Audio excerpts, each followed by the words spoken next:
Ассалаумағалейкум достар, қалдарыңыз қалай? Сіздермен бірге мен Сұлтан.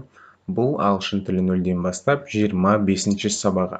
Бүгінгі сабақтың тақырыбы do, does, have questions. Яғни do, does, have деген сөздер арқылы біз сұраулы сөйлем құрастыратын боламыз.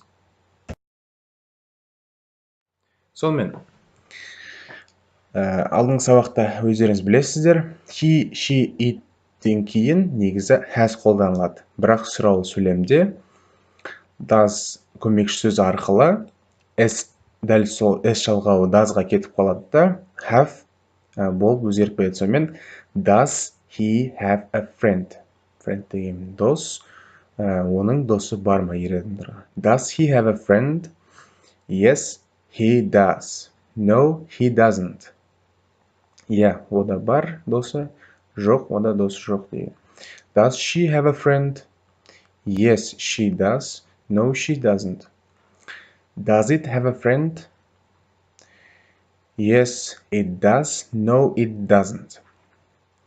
Келесі, do you have a friend?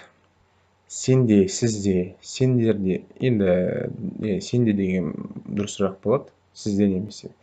Досыңыз бар ма? Yes, I do.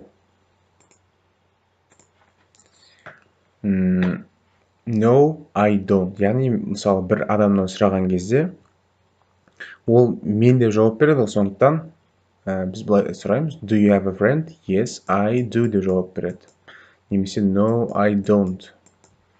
Келесі, бізде дос бар ма деп сұраса, мысалы, do we have a friend? Yes, we do.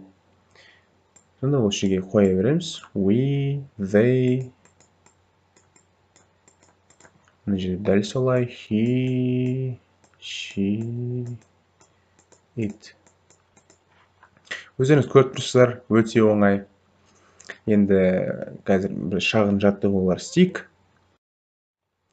Сонымен, she, address дегеніміз көйлек. She, қалай сұрақ қояды екенбіз? Сұрақ қою үшін біз білеміз.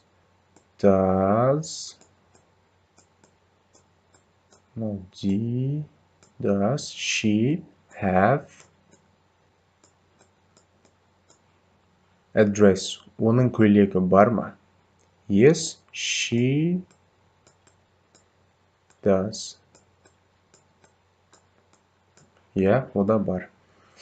They, a bicycle. Bicycle дегеніміз велосипед. They дегеніміз олар көпше түрде. Біз do'ды қолданамыз. Do they have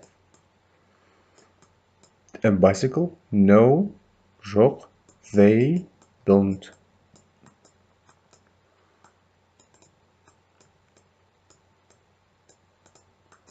Келесі. It, he, she, it біз does дегенді қолданамыз. Сонымен does it have? Does it have a ball? Оның добы бар ма?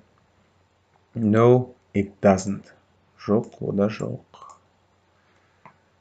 Doesn't. Сонымен, бүгінгі сабақта біз do, does, have арқылы біз сұраулы сөйлем құрауды үйрендік. Сіздерге түсінікті болды деген үміттемін. Біздің каналымызға жазылыңыздар. Төменде түсінбеген жерлеріңізді сұрап кетіңіздер. Сонымен келесі сабақта кездескенше сау болыңыздар. Goodbye.